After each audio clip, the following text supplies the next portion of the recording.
So the next speaker we have is Professor Alan Young.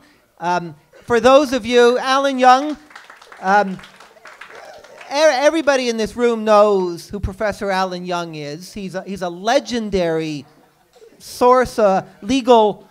He's a legendary lawyer. What he did in Bedford, in my view, I've been a lawyer for 20 plus years, and that's the most amazing thing I've ever seen a lawyer do, was what Alan did in Bedford. He has been in the cutting edge of medical marijuana in Canada since before Parker. Professor Alan Young was trying to change the law. He did HITSIG, coming out, reshaping the MMAR, kicking Health Canada and the government's butt. You should see the look on Crown's faces when they hear that Alan Young is going to be the lawyer on the file. They have like a bell in the Crown's office that they ring, like an alarm system, when Alan's on a case. So they like flash, it's like Batman, they flash something in the sky and they say, we have to do something. So anyway, yeah, HITSIG, Factopolis, I absolutely kicked their butt again. Anyway, he is he's reshaped the law in Canada. He was my professor 27 years ago. I think you were. So.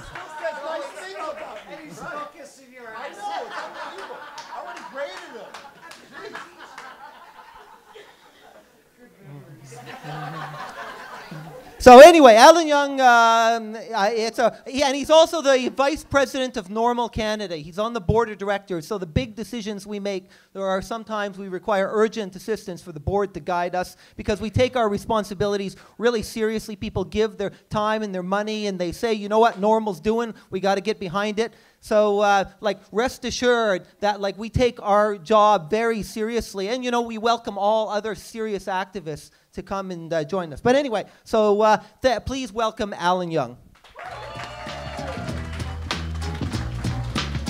Thank you, thank you.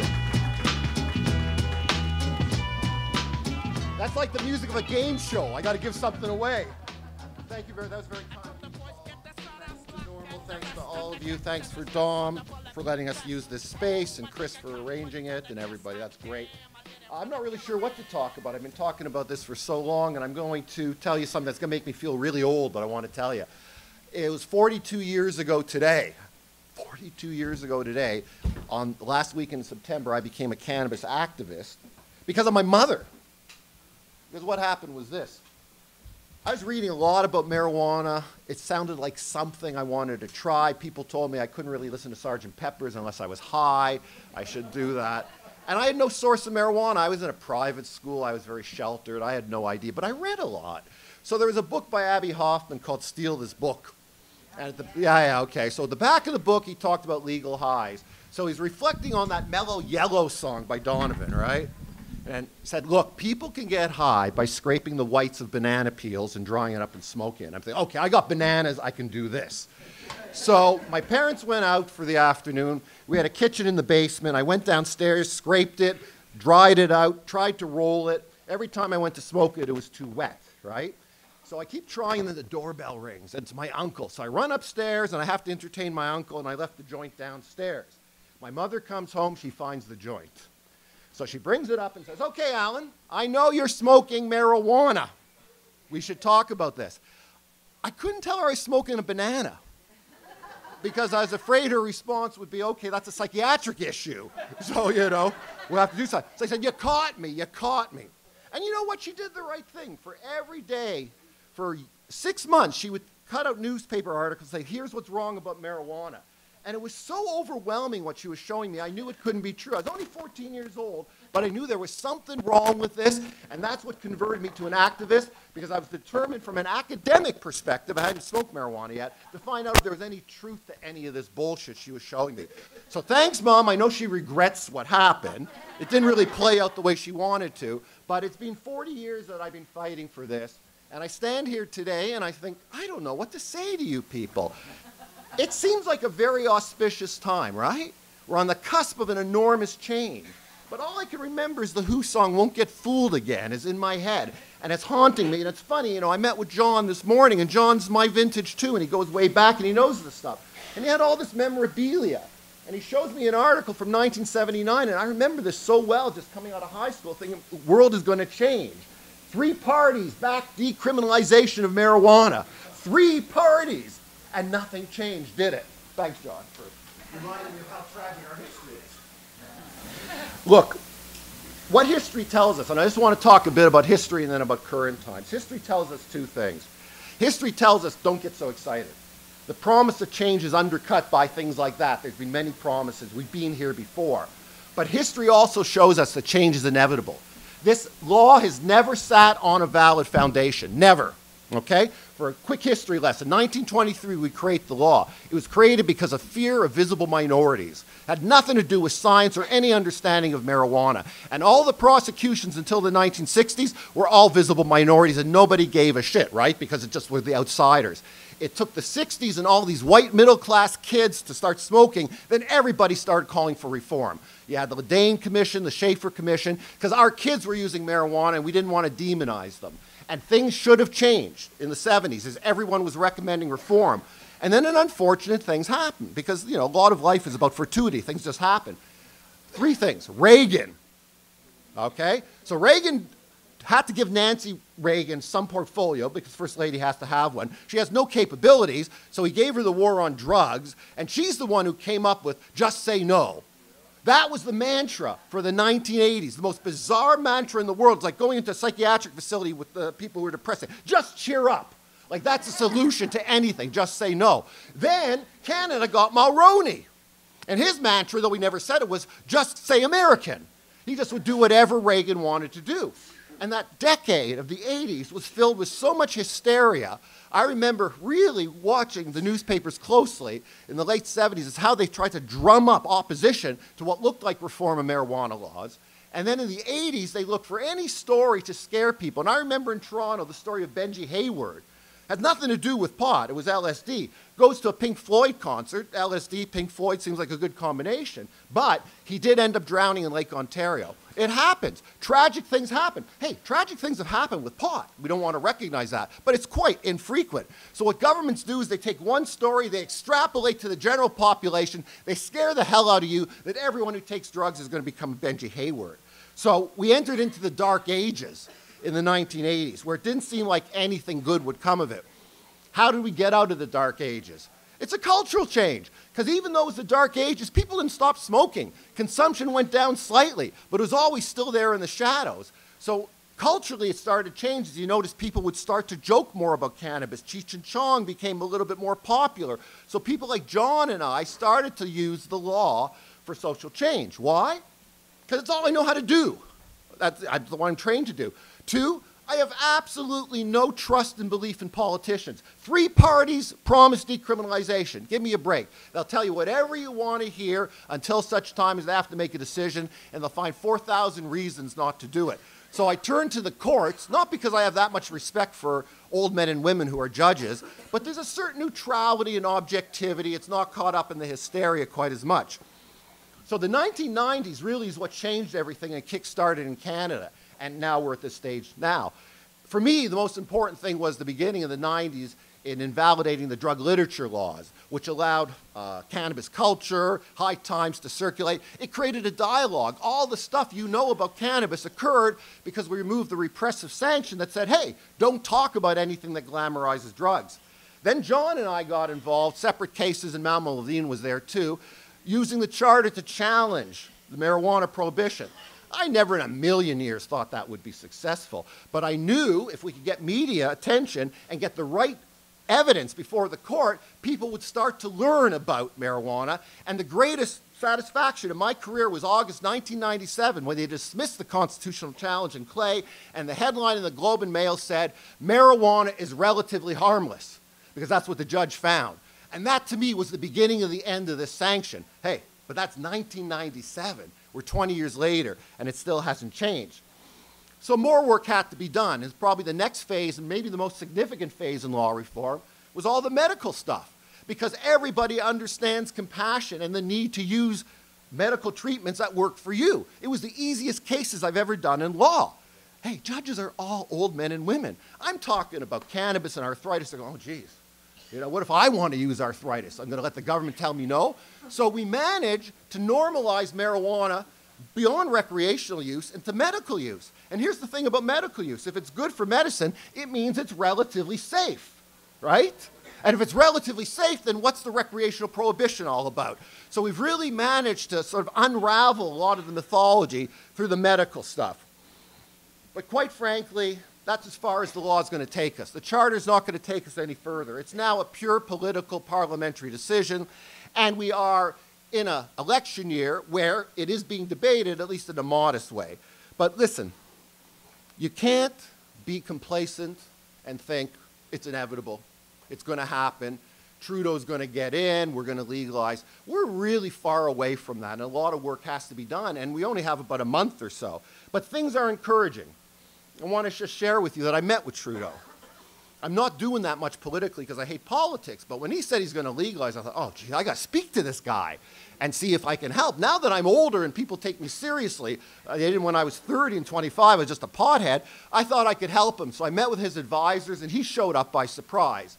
And my impression, and I've been duped many times in my life, but my impression was he's sincere. And you know what? He's not into pot. His advisors were telling me he tried it when they were all at, I forget what university, Laval, McGill, Concordia? Doesn't matter. And he's the only one who didn't like it. And I'm thinking, oh my God, why does he come out and tell Canadians that? Because that's what they have to hear because he looks so young. I'm not a pot smoker, but I understand that the best thing for Canada is to move in the direction of Europe and the American states that have legalized. He would get a lot more credibility because right now what's undercutting him is his youth, and the Conservatives are using that. Oh, he's young. He must be going to parties and getting high with vaporizers, you know, all that type of stuff. So the bottom line is the only reason why things are good right now is because the police don't care. And that's a big start. It is such a low priority for them. It is astonishing what is going on around this country right now. Beyond Trudeau's statement, the great gulag in the South is changing. That's a remarkable change. But what really freaks me up, because I've been out of the scene a little bit, is walking around the streets and seeing how many dispensaries there are, how many clubs there are, how many smoke-ins, vapor lounges. I don't even know what you call it anymore. People are walking down the street smoking. Everyone's acting like the law is dead. That will mean the law will die. However, understand, while you get excited and dance on the streets getting high, people like John, Paul, myself are still dealing with the shit, okay? For example, I got to deal with a mandatory minimum sentence of 6 months for someone who grew 29 plants in Barrie. It's astonishing, first offender, and it's a serious case that I have to challenge. I can't believe the government would think this is appropriate to send one to jail. I got a call yesterday from a teacher in Aurelia, got my number, called me, says, I got caught with 3 grams driving in my car, and they want to prosecute me, and I'm going to lose my job as a teacher. And now I got to speak to the Crown in Aurelia and speak to them about, you know, withdrawing the charge so he doesn't lose his job, destroy a life over 3 grams. So I know we feel things have changed, but they haven't really changed. The bottom line is we're surviving on the low priority of the police, and that could change overnight. All that government has to do to change that is give the police money to enforce the drug law. They will. They just don't right now because they're not giving any increased budgetary allocation, and they got bigger problems, gun crimes, heavier drugs, things like that. But here's what sort of puzzles me about this thing. You know there's 3 million users, roughly. I know that a lot of the 3 million are not of voting age, okay? But at least half are. How can we not elect someone who's promoting legalization with that many people? But the weird thing about this election is it's floated as an issue, but nobody's talking about it. Everybody wants to talk about the economy and national security, and I understand that. That's important. Marijuana is an economical issue. You may not think of it that way. I think of it as a principled issue. You have a right, autonomous right to consume what you want. But if you want to do economy and business and capitalism, marijuana is right there. I mean, we're talking about approximately $750 million would be saved on law enforcement. And Fraser Institutes and the Harvard economic professors, they all think it's around $11 billion in tax revenue. You know, if Trudeau wants to run a deficit for 3 years, he's got to legalize because that's how he's going to, in 2019, balance the budget. And I think that's why he's somewhat sincere about this. But even though it's an economic issue, and it's sound economic policy to legalize marijuana and probably all drugs, quite frankly, nobody wants to talk about it, and this is why. It's difficult. Despite the importance of the issue to Canada and to our environment and to our economy, there are two reasons why people don't want to go out on a limb and on a platform to say, I want to legalize marijuana, let's debate and talk about it. Even if marijuana can be proven to be benign and harmless, which I think we've proven that, people see it as trivial. It's about getting high. How could that be a #1 political issue? It's like making the right to play golf a political issue. But if you took away the right to play golf from all the old people in this world, it will become a political issue, right? If you start calling golf addicts golf heads, like potheads, we will start to make it an important issue. So people are worried, and I think Trudeau is worried, that if he starts to talk about it, he's going to get questions about, are you going to promote this because it's good for your hair or something like that? That they're going to trivialize him and make him seem like a little baby because he does have that baby face. The second reason why it's hard to do this politically, nobody wants to talk about the value of getting high. It's like everyone say, marijuana's safe. Okay, that's fine. But nobody wants to go to the next part and say, it's actually a good thing for a lot of people. Not for everybody. Let's not be foolish. But for most people, there's enormous value. Whether it's spiritual value, whether it's intellectual value, or whether it's just the frivolity of seeing the world through a new pair of eyes. I don't want to overstate it, but there is value. But you know, if I start talking like that in some conservative environment with a lot of older people, I lose them. Because they're only willing to go as far as say, hey, it's safe, maybe we should back away. They don't want to say anything that's encouraging about marijuana to encourage use. So, quite frankly, it's a very difficult political issue, which is completely skewed by the fact that there's so much misinformation. From 1923 to 2015, we're no brighter than we were 80, 90 years ago when we started this thing. Prohibitionists, and I'm sorry to say it, reformers also lie. We distort things to our end. Prohibition are way worse, by the way. We're not even in the same ballpark as they are. But everyone, motivation affects perception. You believe what you want to believe, and there's so much nonsense. I'm going to give you two examples, one historical, one contemporary. The historical one was important to me when I started doing medical marijuana use.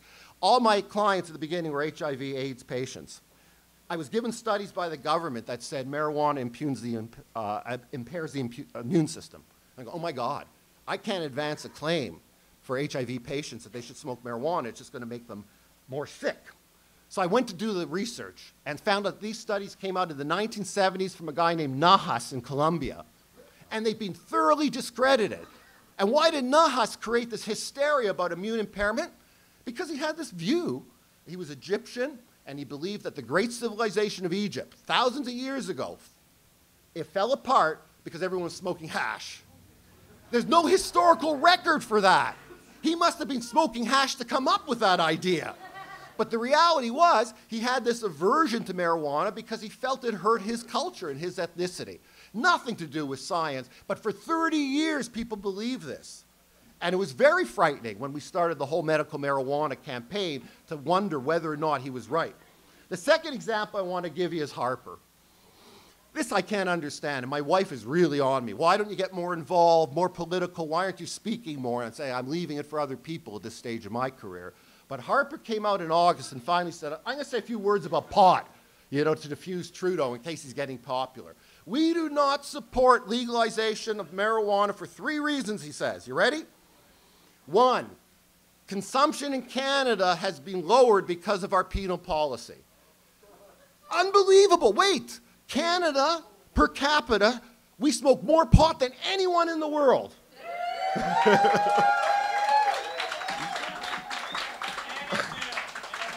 I guess you can take some pride in that, but the reality is, how could he say that when Canada has 3 million users and 28% of the population has smoked marijuana, higher than any Western liberal democracy? Then he says, well, if I do legalize, consumption will increase even more. Bizarre.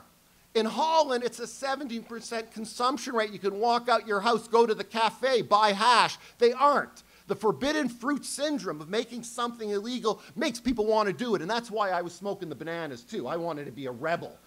Doesn't sound like it, you know, smoking bananas makes you a rebel, but it did in my mind at 14 years old. Then he says, the third reason, Canadians don't support the change.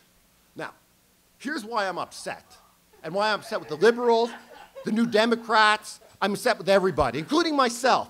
All three statements he made are empirically false. They're easy to demonstrate that they're false. When someone says, oh, marijuana might cause psychoses, that's a hard thing to debate. Okay, there's a lot of nuance to the statement. But all three things, our consumption rate, whether it goes up or down, and Canadian public opinion, which has always stood at 70% of Canadians want a change, and about 40% want legalization. No one responded to him. This guy gets away with murder. Forget pot. You have to say, if he's going to lie about things that are so obvious and easy to prove, what else is he lying about? What about the deficit? What about his national security plans? It wasn't exploited because nobody wants to really promote the whole drug issue. I know there's a debate coming up in a day or two, and I'm damn curious to see if anyone brings this up, and I bet you nobody does. So, the reason I mention all this, because it's a little bit disappointing to see, is the revolution will not be televised. That's what I'm going to tell you. The revolution will not be televised. There will not be a public debate on the value of marijuana legalization. There will not be an opportunity in the next month to educate people, to tell them and diffuse the mythology of cannabis use. We don't have the time. People don't want to debate it. It is an issue for this election, but it's sitting in the shadows. But you have a unique opportunity. Your friends have a unique opportunity. You got to get out and talk to people. You finally can speak through your vote on this issue. And so here's what I say, because I really have no faith in any of the parties. If there's nothing else about the Liberal platform that offends or repulses you, vote for them. Because it appears to be a sincere offer. They need to do this to get out of their 3 years of deficits. Give them the opportunity to prove that they will be honest and have some integrity. It's a big assumption, but I really think when you look at all three parties, I don't really think it makes a lot of sense to vote for one right now because one wants to run a deficit, one doesn't. These are trivial things that people will change their mind on once in power. But if he's being sincere, this is a unique opportunity for us because I warn you, if we don't do it now and Harper gets in, you got another 5 years of stupidity and repression because I believe Harper would want to legalize. I truly believe. But he said so many awful things about marijuana, he can't do it. He dug himself into a hole. He wants the same tax revenue that's coming out of Colorado, but he would look like a complete fool if he stood up and said, now I see the wisdom in cannabis. Why he's so against cannabis, I don't know. We knew Nahas had this whole thing about his ethnicity. Harper, I can't figure out. I look at him. I kind of picture him in high school. He's probably the kid at the party who was sitting in the corner, they passed a joint to, he started to smoke it, and he started coughing and spitting, and his eyes were tearing, and everybody made fun of him, and that's probably why he is the way he is. And that's how... It has nothing to do with his party sitting down and looking at the available evidence. Now, the one thing I will say about the NDP, because I heard it here today, and I didn't know their promise of a commission. As much as I don't like it and it delays things, I can guarantee you the result of any commission will be the same as the Ledane Commission. And it will trigger some good response. But can we wait 5 years? Probably. But I still don't want to be running to Barrie to defend someone on a mandatory minimum. I don't want to be dealing with Crown attorneys on 3 grams. We have bigger problems in this country than going after people who like to get high a little bit or like to get high a lot. It really doesn't matter because we're not seeing any evidence of an increased harm to society as a result of people who smoke a lot. And never personalize a debate. It's really rude to do so. But you know what? I've been smoking for 42 years, and I'm still standing, and I'm still a productive, law-abiding citizen in every other regard.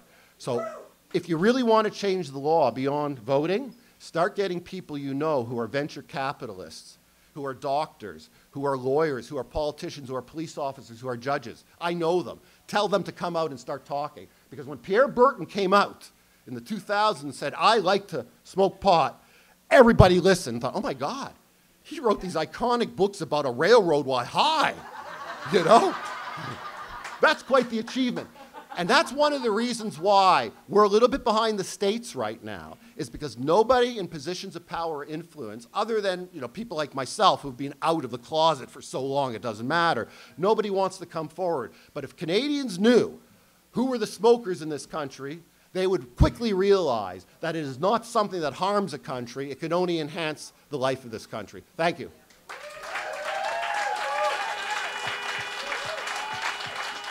We are at a historic time, and hopefully we can get all our friends and neighbors out there, and let's get rid of these guys. Not just in cannabis area that they've done a lot of damage to Canada. The Charter of Rights and Freedoms in 1982 was brought in by Pierre Elliott Trudeau and Jean Chrétien, and it has saved us from a horrible situation. If it wasn't for the Charter, if we hadn't become a constitutional democracy in 1982, we would be in serious trouble. Thank God for the independent courts who have stood up to this stuff and struck it down as being unconstitutional. Very few places in the world that you can do that. You can do it in Canada. Thank you.